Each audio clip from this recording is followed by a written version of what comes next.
Hello my friends, Paul here again at RoJoBe Music, and welcome to part 2 of the Yamaha FG300A refurbishment. So in the first video we removed the strings and the tuners and straightened the neck with the truss rod adjustment. That's where we were up to prior to checking the frets and fretboard for leveling. Now, interestingly enough, I have checked all of the frets. So I've got the neck pretty much as straight as it's going to be, and I've used this well, it's a multi-tool for a multi-lutherie tool for measuring mostly, but what you can do is actually I'll show you from the headstock end. So another thing you can use this for is a rocker. So what you do is you place it over 3 frets, and then you see if it rocks. You can see what I'm doing there, can you? So you see if there's any rocking. Now if that was to rock, that would mean that this fret is high if it was rocking back and forth. So I've gone all the way up the fretboard, and then when you get to the closer together frets, you use the end of it like that. Okay, so I've checked all of the frets and got fairly surprising results considering the age and condition of this guitar. So there are a few tiny high frets. Fret numbers 3, 5 and 7, and right up here 17 and 19. Okay, so there's only 5 of the frets that are high, and it's only a minimal amount. So that was quite a surprising result. I did expect it to be quite a lot worse than that, to be honest, but it's a Yamaha, so you know they're already from factory. They're set up really well, and unless it's had any major traumas, that's not really going to change all that much, even in 30 years. So I am still going to do a fret job on this, just a light fret job, and the main reason for that is that you're not going to be able to see, I don't think, but there are some grooves in some of the frets, so they're worn, but as I said, they nowhere near need replacing yet. There's lots of life left in these, but by doing a light fret job, I can possibly remove some of those grooves a little bit. Not going to get them out completely, but to be honest, it really isn't necessary because they're not deep; they're just visible. And it's just a sign of being played a lot. So it is going to get a light fret job, and it's not going to take anywhere near as long as it can do if it's a really full-on fret job. Also, I had a really good look over the guitar off camera, basically to check for any cracks or damage in the body, and the only thing I found, which I'm not going to find now obviously, let's see, where was it? Yeah, was it that one? One second. So there is one area on the body where the back meets the body, I think. I can't even find it now. Anyway, there is one area around one of these edges that is just very slightly loose. So it's not coming away or anything. There's just, you can see a tiny crack in the join, and when you press on it, you can see a little bit of movement. So that will need just a drop of CA glue or super glue. I'm not going to worry too much about that now. I want to get on with the fret job, and any sort of minor repairs or anything like that I'll do later. Okay, so for this job I'll need my fret leveling file, which is simply a metal file with the handle taken off and the tang cut off the end, and mounted on a block of wood. Okay, so you can, and I've also beveled the ends over both ends with a grinder. Just took the corner off and rounded it so that it's not going to catch on anything. It will glide smoothly over the frets. So that's the fret leveling file. Then I've got the fret recrowning file, which you can probably see has a groove all the way up the center there, and there's actually 3 different sizes for different size frets, and each one of these has a filed or a filing edge inside there, so it has, you know, cutting edge, and so you glide that over the frets to recrown them, to put the curved top back on the frets. So it's leveling file first, then the crowning file, and this, it's just an ordinary small metal file, but this is what I use to redress the ends of the frets. So you will end up with sharp edges here, and you just go over the edge of the fret there, take off the sharp edges and smooth it over. So this is just an ordinary small metal file, and one edge, you can't see it, but one edge is smooth and the other edge is you know, got file teeth on it. So with that smooth edge will be on the fretboard, so that when I'm filing the ends of the frets, I'm not going to damage the fretboard. Okay, if I turn it over with the file side, then I'll be scratching up the fretboard as well. Okay, so waffling needs to end, and let me just line you up where you can see what I'm doing. Okay, so I've got the neck mounted on a block here, so that it's supported. It's not that stable, to be honest, but it's fine. It's not going to be a huge amount of pressure on there.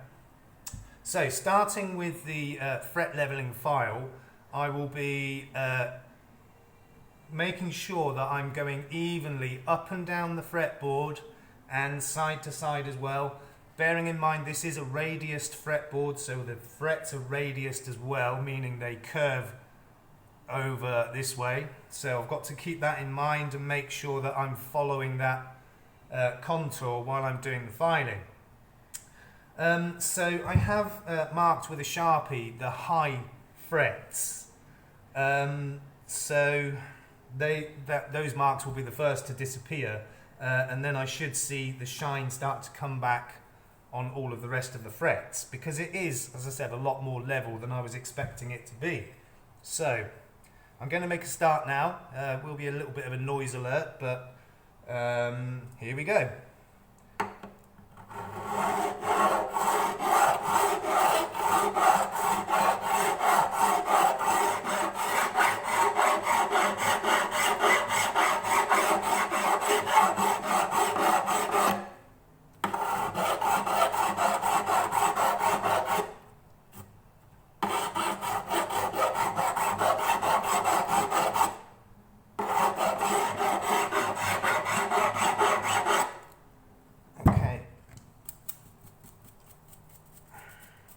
So, I'm not sure if you'll be able to see this, but you can see that the frets are starting to come back shiny. And if you look at this one, for example, you can see a few dark spots where the grooves are. And so most of these at this end are pretty much level and in line. Then when you get down to this end, you can see we've got some low spots. So that's dark there, it's dark there. And so this was one of the high frets, so you can see it's dark either side. So I need to do a little bit more work in this area, and that's quite common because where the neck joins the body, okay, and then the fretboard continues over the body. Can you see that? Sometimes you'll get a slight rise or drop. So on the point here where it joins the body will be either a peak and then it will drop down, or kind of a trough, and then it will go upwards. And it's usually very minimal. In this case it is, and you'll be able to take it out with the file. Okay, so let's just continue with that.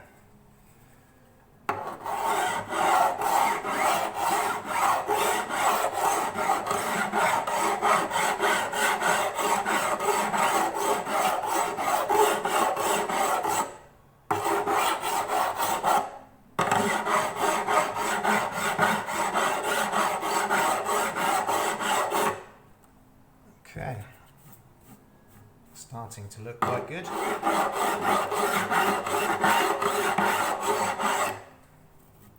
So I'm going to concentrate a bit more on this end because this still needs a fair bit of work, not too much.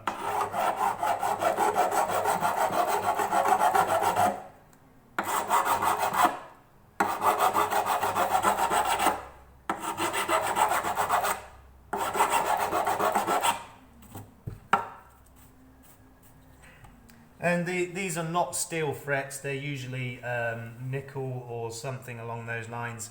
So they are quite soft, so they're filing fairly quickly. So I do have to be careful not to take off too much material.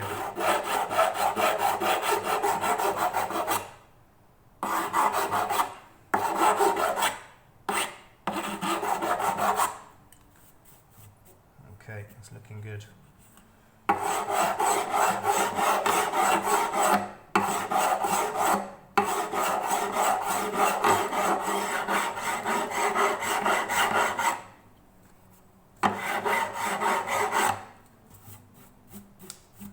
Right, I'm just going to look down the neck, see how that's looking. That's looking pretty good actually.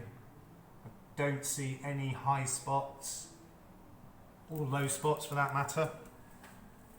So that's more or less done. I'm just going to go over it one more time with even strokes all the way up and down and side to side, just to make sure it's all uniform.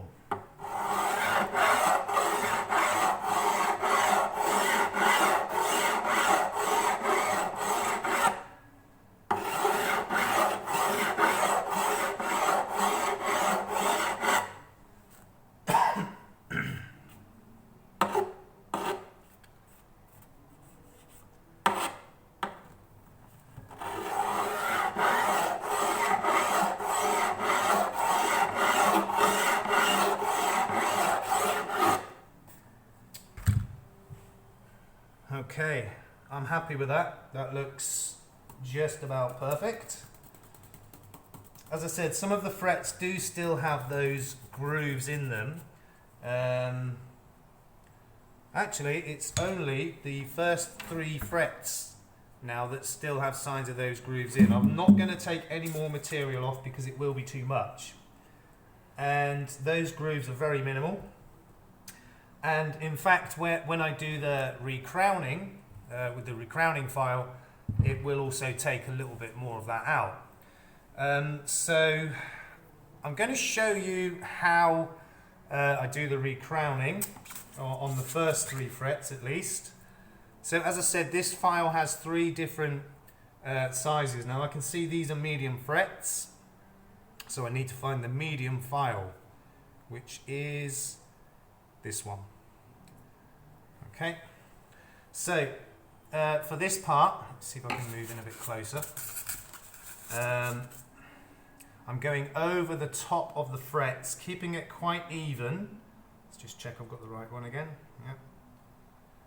And this will, as I said, put the crown back on the top of the frets, because at the moment they are flat topped.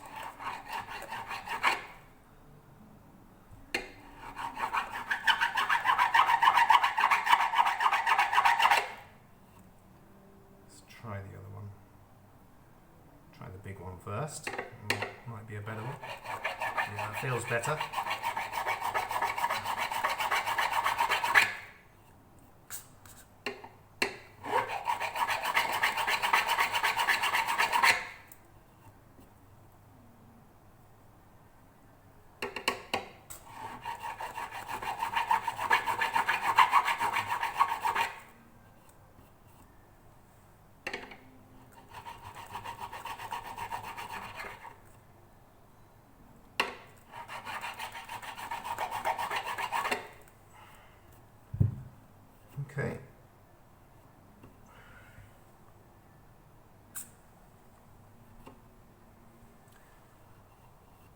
Right, so that one's starting to look a bit better. So it's just a case of going backwards and forwards across the fret and kind of rocking over as well to give that curve on the top. It does take quite a bit of time actually to do this, and finding the right one for, because each job is different. Sometimes you will use the exact same size file. Sometimes you can go bigger, sometimes you go smaller. It depends on how they've cut when you've done the leveling. But that's starting to look okay. The ends are actually not sharp at all, but I'll just show you how I would address that with this file. So I'm just kind of going over the edge and then coming inwards. Actually, it is taking it a little bit off, so they obviously need doing. That's feeling pretty good. And the other end, I would turn it round normally to do this, but just to show you how I'm doing it.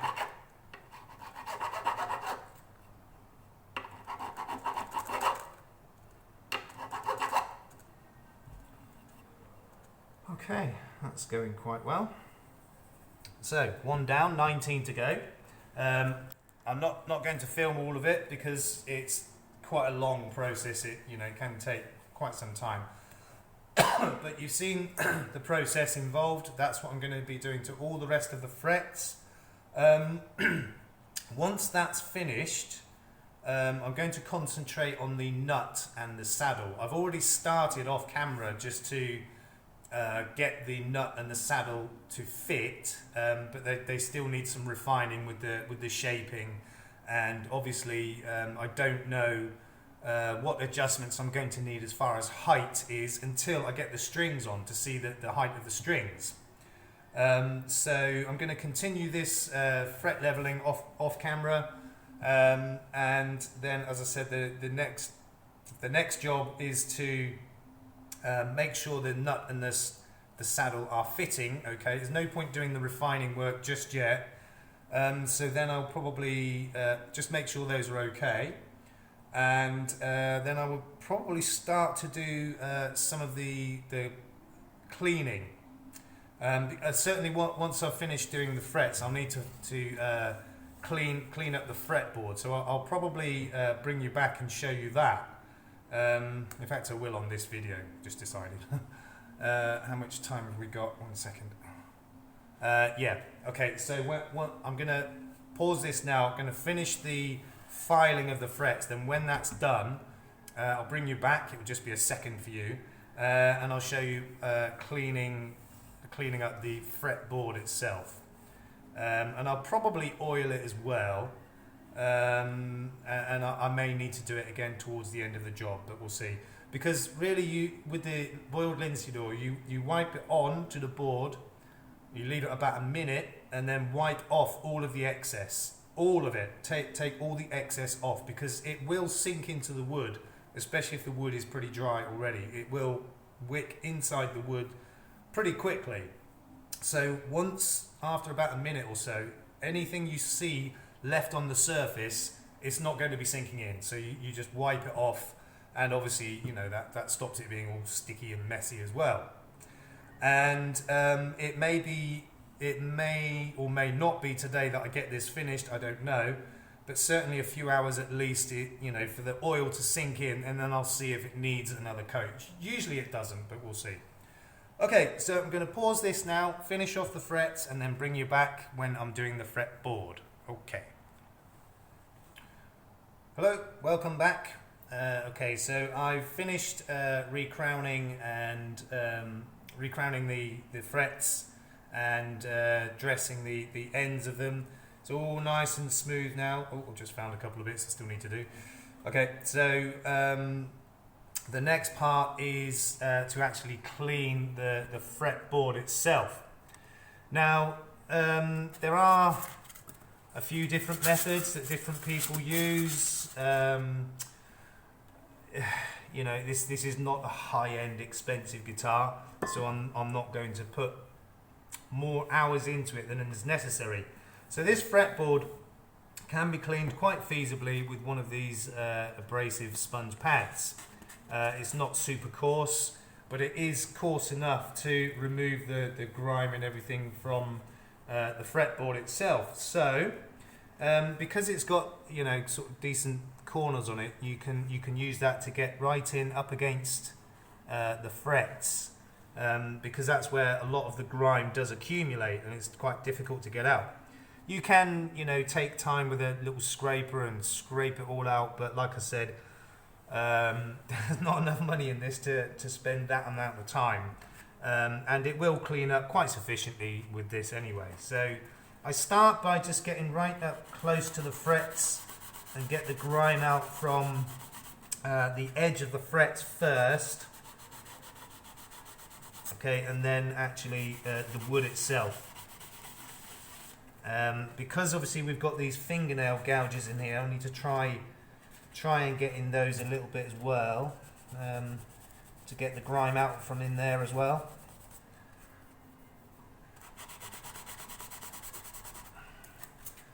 But you know, other than that, the fretboard's in pretty good shape. It's, you know, for its age, it's got a few nicks and dings, but it's okay. Still plenty of life left in it. That's cleaning up quite nicely, actually.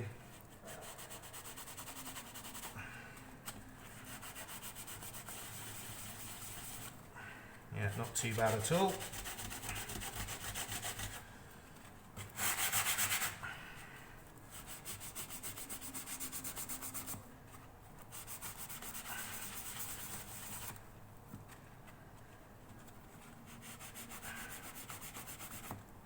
Yeah, it's pretty grimy. You can see the kind of muck that's on my sponge already. It is pretty nasty.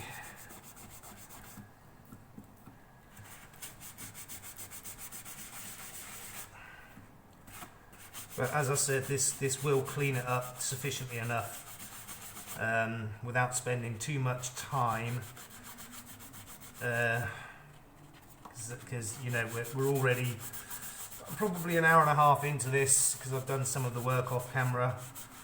So even at this stage, we're outside budget. So never mind.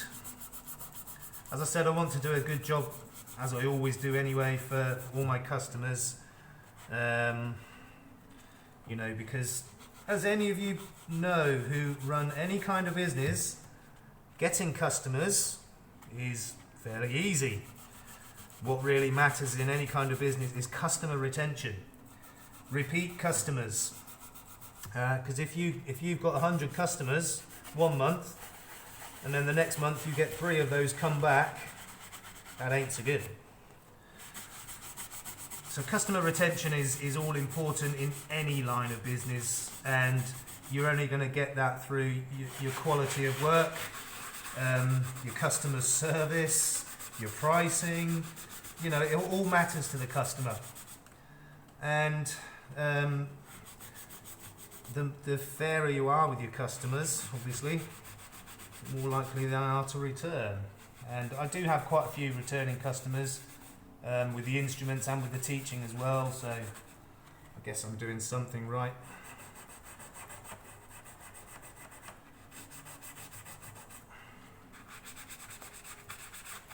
This is not cleaning up too bad, really. It's okay. Let's get the brush off the dust, see where we're at. Yeah, not too bad.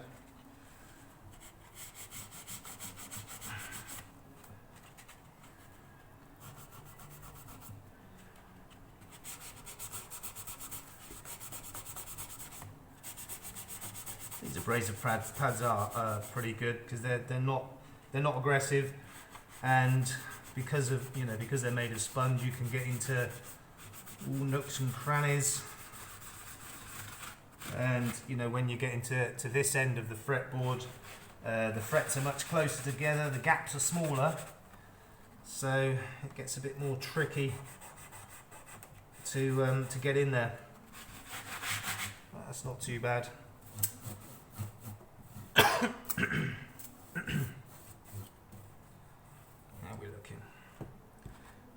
There's still a few areas, and it is mainly up against the edge of the frets. But a little bit of perseverance, bit of elbow grease, we get there in the end.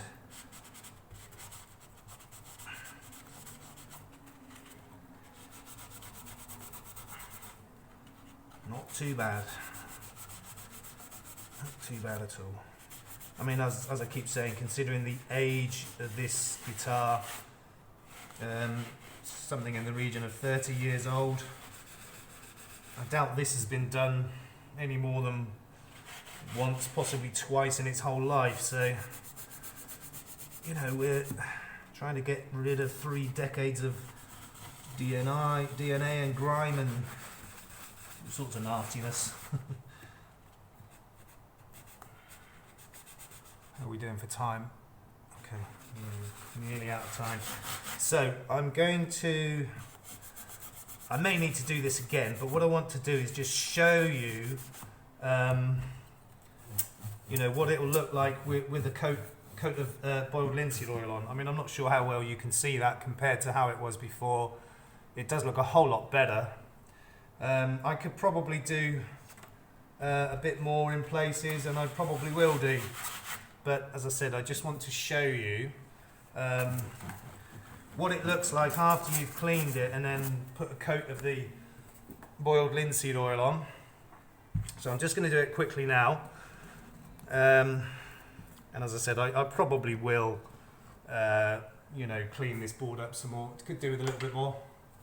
But the whole guitar needs a damn good clean anyway, so I would end up